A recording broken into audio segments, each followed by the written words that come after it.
Today we're going to be looking at some vicious Tik Toks. Whenever I tell you guys your jaws could be on the floor, trust me, it literally will be. Earlier this week, I made a video about this lady who called the black woman behind her in the drive-thru at Sheetz in Columbia, Pennsylvania, a N-word because she was getting frustrated with the wait time. Oh damn, ew. Okay, just make sure we got that covered. Well, thanks to the help of the community, she's been identified as Allie Evans of Pennsylvania. Hi, Allie. You wouldn't respond to any of my messages today or yesterday, but that's okay. But you know, if my husband was a registered you-know-what offender, I wouldn't open my mouth for nothing. I would mind my own business if I was married to a registered you-know-what offender. In perpetuity. And not only are you married to an SA offender, you married him on January 23rd, 2015. He committed his crime only 4 months into your marriage? You're obviously okay with it because you updated your profile picture to include him in 2018, 3 years after he committed this offense. I wonder if CPS in Pennsylvania know that not only are you yelling racial slurs at women in drive-thrus, you also have a registered SA offender of kids around your kids. Oh my god, I don't even know what to say. Also, keep in mind her husband is a tier-3 offender, which I'm pretty sure is the worst of the worst. That means there's a high possibility they're gonna re-offend. But basically that woman was being racist, being horrible, just being an annoying Karen. And then all of a sudden all this info about her comes out. It's quite interesting, isn't it? Because usually people who act like her have a very long, dirty past. I can't believe this app is free. Exactly. And so also the fact that people were able to find out that much information about her. She deleted her Facebook. I mean, I wonder why. I wonder why she deleted it. Tier 3 means he's the most likely to re-offend. He's supposed to have children in the home. Exactly, it's the fact that she was married to him whenever he committed that, you know, crime. And has children. Did they have the children together? Because, like, I'm telling you right now, he should not be around kids. This as well, but I'm more concerned about the children being around him. Exactly. It's also the fact that she's fine with it. It's always the ones with the long track records that got open their mouth. Exactly. That's something you're gonna see a lot in this video. You know, people who yap a lot always have a dirty past. And a hug. Okay.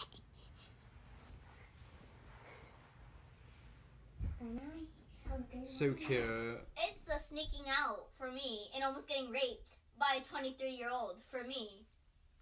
I'm so sorry, what? Oh my god, that's awful! Nah, they're fighting words, exactly. Like, I can tell you that middle child could easily beat somebody up. Oh my god, exactly. Like, literally everyone in the comment section is shocked. I slapped my lips together, exactly. Imagine someone saying that to you, like, that's shocking. Nah, she would have been sleeping in a hotel room like Bad Girls Club. Oh my god, I know. It's also the fact that she was like, it's the sneaking out for me. It's nearly getting R-worded for me. It's like, oh my god, where did she learn to speak like that? Bombastic side eye, criminal side eye, I know. Oh my god, that middle child is absolutely terrifying. And in that moment, my mother would have been down to 2 kids. Yeah, I know. Imagine literally having a child speaking to you like that. Children have gotten so sassy recently. Like, I've noticed that they have no manners. They've got bigger balls than adults. Because imagine a literal child saying that to you. You know, I saw this comment come through and I thought to myself, Phil Glacken, why does that name sound so familiar?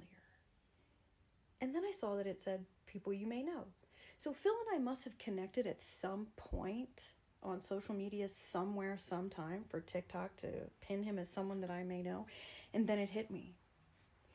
Phil here and I went on one date 8 to 10, maybe even longer years ago. I ended it. And then a couple weeks later, ended up getting with his brother. So Phil, Tim didn't think that I was a man-hating lesbian. In fact, he thought quite the opposite.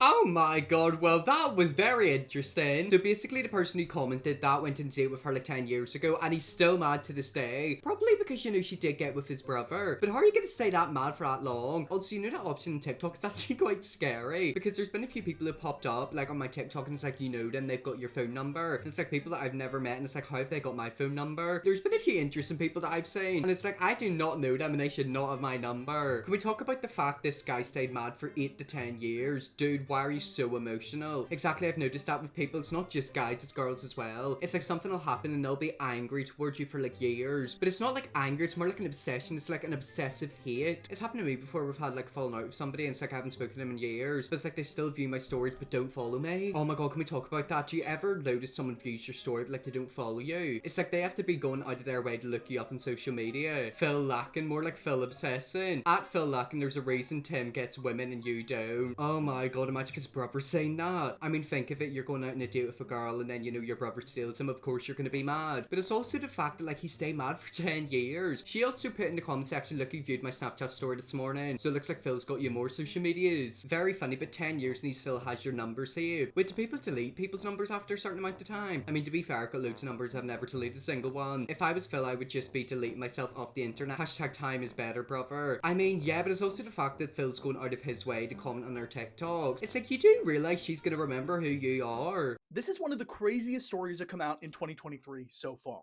This is Lieutenant Tennessee Governor Randy McNally, who's a Republican who has joined in on Tennessee's anti-gay backlash. Well, at the same time, Randy McNally has also been doing something else, and that is commenting on gay thirst traps.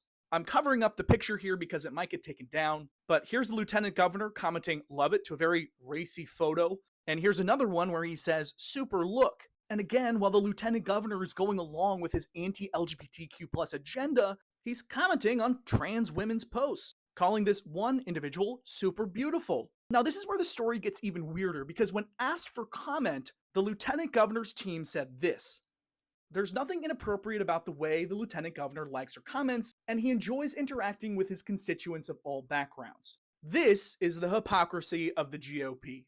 And Randy McNally, the ball is now in your court. That's quite interesting, isn't it? Because a lot of the times the most homophobic people are secretly gay. It's the fact that he's a Republican and he's super anti-LGBT. Then it turns out he's commenting on trans women and gay guys' posts. It's also the fact that their first post, these like super photos. I've actually seen more about this guy because he was commenting a lot of stuff. But it's like, whenever you look into it, he was commenting a lot of interesting stuff. And it's just so fascinating to me how he's trying to make gay people's lives a lot harder with laws. It's the fact that he's literally sat in like a council and he's doing anti-LGBT laws, but like he's still doing that. And it's also the fact that his team came out and was like, oh, he loves to interact with, you know, the people in his area. It's like, does he really though? Like, it wouldn't surprise me if he's in Grindr. I'll also bet £50 that he's a Catholic Christian. I mean, look, I'm all for people being religious. If you want to be religious, be religious. Just don't try to take my rights away. And yet again, that just doesn't surprise me because there's so many right-wing people out there who are like anti-LGBT, but they're secretly LGBT. It just makes me wonder why. It's like, why? Why can't you just sit back and go, do you want to know something? I'm just gonna let the gays have rights. I'm just gonna let them be themselves. But instead, he goes out of his way to try to take the rights away whenever he's secretly one of us. It's just a wee bit fishy, isn't it? I think half the GOP is closeted. I mean, definitely the men. I've been laughing so hard I forgot how upsetting the hypocrisy is. Exactly, like, of course it's funny, but it's also quite sad because it's quite obvious this guy is living in the closet. I'm pretty sure he's also quite old as well. So it's like he's literally been living his life in the closet and going out of his way to make gays people's lives harder. But yeah, this is just a wee reminder for people out there. If somebody is super anti-LGBT for no reason whatsoever, they constantly go on about gay people in the community, it's probably because they're secretly part of it.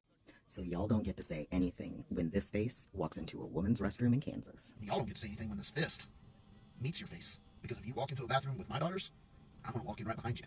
Have a nice day. Wow, Jimmy Peterson, you know, I kind of agree. If more men would just beat the shit out of sexual predators, maybe someone would have been able to stop you from raping your 17-year-old babysitter. So I guess you know what you're talking about. You're kind of an expert on the sexual violence that young women face.